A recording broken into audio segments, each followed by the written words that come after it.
What is going on, YouTube? My name is Instant Poison, and today I am playing some Call of Duty Modern Warfare 1, which is a first for my channel, and I am very excited because I have never played this game before, and I really want to get some videos out to you guys. Unfortunately, this is going to be one of few that ever makes it onto my channel. With the new Battlefield beta coming out, with Modern Warfare 3 coming out, I already have NHL and Gears of War 3. I really just don't have time for this game, which is unfortunate because it is a fantastic game, but that's just the way the cookie crumbles sometimes. So hopefully you guys can enjoy this little taste, and please bear with me. There are a couple points that might be a little bit brutal. Remember, I'm new to the game. I'm new to this sniper, new to this quick scoping style. Hopefully you guys can still enjoy. I thought it was good enough to post up. But that's not what I'm going to be talking about. Instead, I'm going to talk about a topic that I think a lot of people listening can relate to. If you're listening to my channel, if you're a subscriber, you're probably an avid gamer. You probably enjoy playing games. You either have been doing it for a very long time or have just taken an extreme interest in it.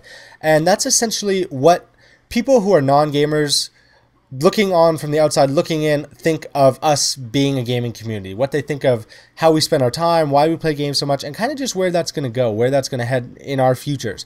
The reason I bring this topic up was because me and a good friend of mine who's also an avid gamer, we were talking about our girlfriends and relationships, and we've both been in relationships for a decently long time. He's just a few months short of a year, and I am within 2 months of 4 years.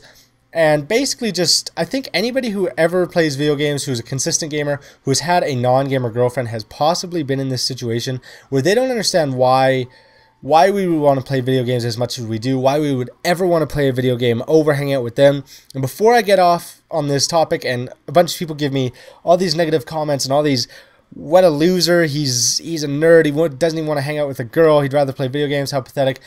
As awkward as that may sound at the moment, you have to understand that I've been with my girlfriend for a very long time. I love her to death, but sometimes you just want to game because you can. Sometimes it's you haven't played Xbox for a week, maybe 2 weeks. I have a split house situation. I only play Xbox every other 2 weeks, and sometimes, you know, I just want to sit back, relax. I'm tired. I've been having a long week, anything, whatever's going on, and I just want to game. And for some weird reason, a non-gaming girlfriend, it's hard for them to understand that, and it completely makes sense on why they have their difficulties.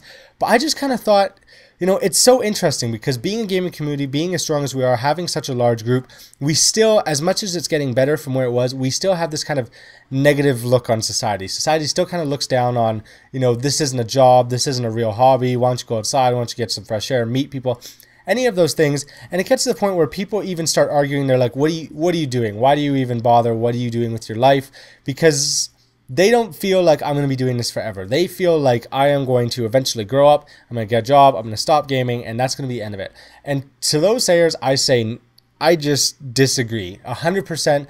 No doubt in my mind, I am going to be playing games until the day I die. I will be in the hospital on my deathbed having a heart attack, and I am going to request an Xbox in my hospital room so that I can play the way that it was meant to be played in my deathbed and just enjoy it. Because in all honesty, me and my son, me and my daughter, whatever the situation is, I feel like I can play video games for the rest of my life.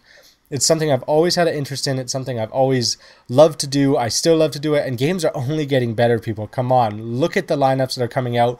Look at the technology that's coming. It is not going to get any worse than this. Games are just going to become more interactive, more fun, more creative. And frankly, it's going to become a worldwide phenomenon. It's growing every year, every day, more and more people. And eventually it's going to get to the point where everybody can play games. And maybe not as much as us. Maybe not as consistently as, you know, me being a commentator or a fellow avid gamer. But it could easily get to the point where everybody at least has a gaming console, plays a game just for the sake of it. Even if it's only, you know, once a week, once a month, everybody's going to at least be understanding and be okay with the fact that video games exist and it's not the end of the world to actually sit back, relax. In all honesty, being the age group that I am, I'm just 18 years old. Growing up, everybody who was always giving me negative feedback, you know, the girls, the friends, things like that, all they do is sit and watch TV, watch movies, sit in their house, do jack shit anyways. I just happen to have a gaming controller in my hand, and that's the only difference. Other than that, people watching TV, they're screwing around, wasting their time anyways, so it doesn't really matter. So now, basically what I want to hear back from you guys. I want to know what you guys think about this. Obviously, many of you are just as in love with video games as I am. You love spending time with it, but it's not your entire life. I'm well aware of that. It may seem like it is for me because I'm a commentator, because I do these things and I seem to play all the time. it's not. I still enjoy sports. I enjoy going outside. I have a girlfriend that I love. I enjoy spending time with friends. All of these things. And it's not a be all end all. It's something, it's a passion of mine, it's a hobby of mine, it brings me happiness, and I like doing it. So I want to hear from you guys. Do you think that this is something that you could do for the rest of your lives? Is gaming something that you're always going to have the Xbox, you're always going to have your PS3 sitting in your living room? You're going to have, you know, you can maybe grow up, you can game with your family, you can introduce it to your son, your daughter, you can play with them. Anything along those lines, is that a possibility? Or do you guys think this is a phase? Do you think that you're young, you're naive, you're gonna eventually grow up, get a job, sell your Xbox, sell your PS3, and be done with it? Because if so, I think you're lying to yourself. I think that you are passionate enough to sit down, subscribe to a commentator like me, to maybe machinima commentators, anything like that, tune in on a weekly basis, watch, enjoy, love it, and play the game. I think it's something that you're going to be passionate about for the rest of your life. Even though it seems like a childish thing, maybe you're not happy about it all the times, I think that gaming is something that's revolutionary. It's only going to get better, more interactive, more realistic, and more fun. Maybe for the whole family, for all ages, all of these great things. And I think we're going to be doing it for a long time to come. Please leave a comment. Let me know what you guys think, and I will catch you all next time.